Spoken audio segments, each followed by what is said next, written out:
Hello everyone, my name is Suzanne Semedo. I head up um, culture, diversity and wellbeing for Ofcom. I've spent 20 years, my background is as an inclusion, justice, inclusion, quality, diversity specialist. I've spent 20 years working in the public sector to help drive issues of inclusion into policy making and more recently workplace strategy. Prior to that, I also spent some corporate social responsibility. In addition to that core work, I'm also a UN Human Rights Fellow.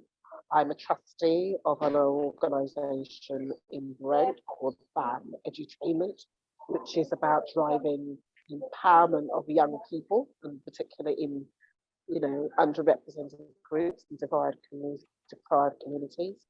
And I'm also a lean enterprise advisor, which is someone who supports schools to make connections with businesses and vice versa. So I'm very passionate about education as well. So I'm delighted to be here and look forward to the rest of the session. I'm going to talk a bit about my career journey, mainly outlining that my background is one of a single parent household with a mother very much driven as an immigrant to the UK to ensure that her girls were very much able to access an education that she wasn't able to access. So ambitious, forthright, and tenacious women were my role models coming through. And so while I will admit that I never started my career journey with the belief that I would be leading culture, diversity and well-being, I can say it is an area that I love, but I did start with a view of wanting to be in roles where I could enable the potential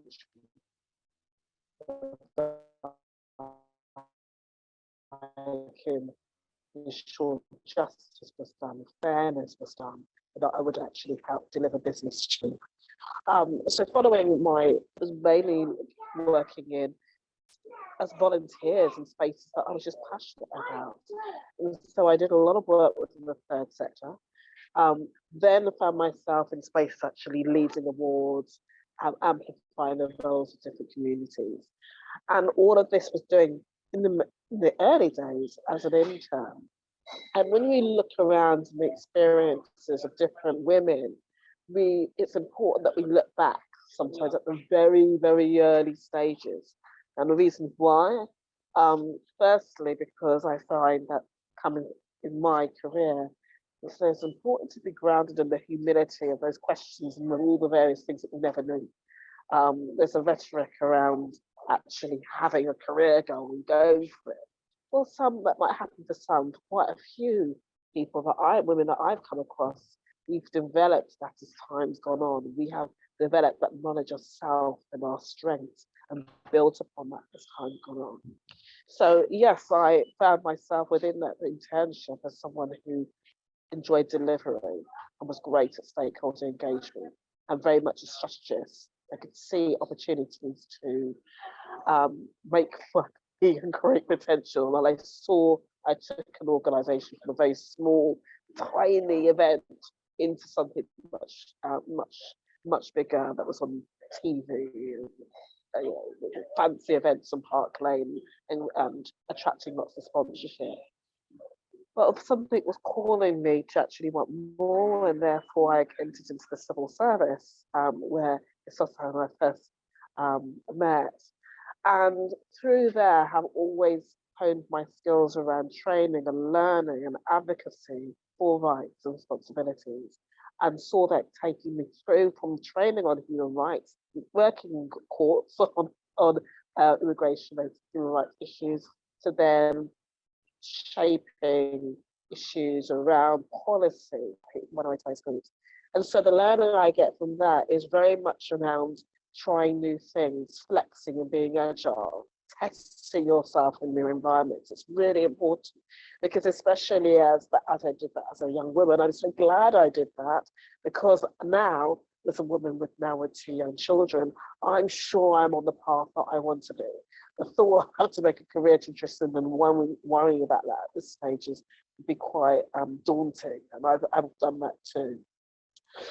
Then afterwards, after having my two children, I've encountered areas of challenge, even as someone who's very familiar with the rights and responsibilities of women, as someone who has dealt with maternity leave and various other things, and still found a way to find myself up to a direct position.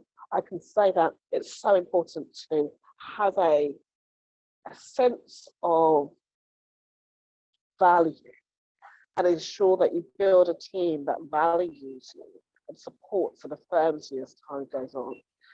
The thing that values and supports me, as I said, I've got mentors, I've got friends that support me. I've also been very much grounded in my faith.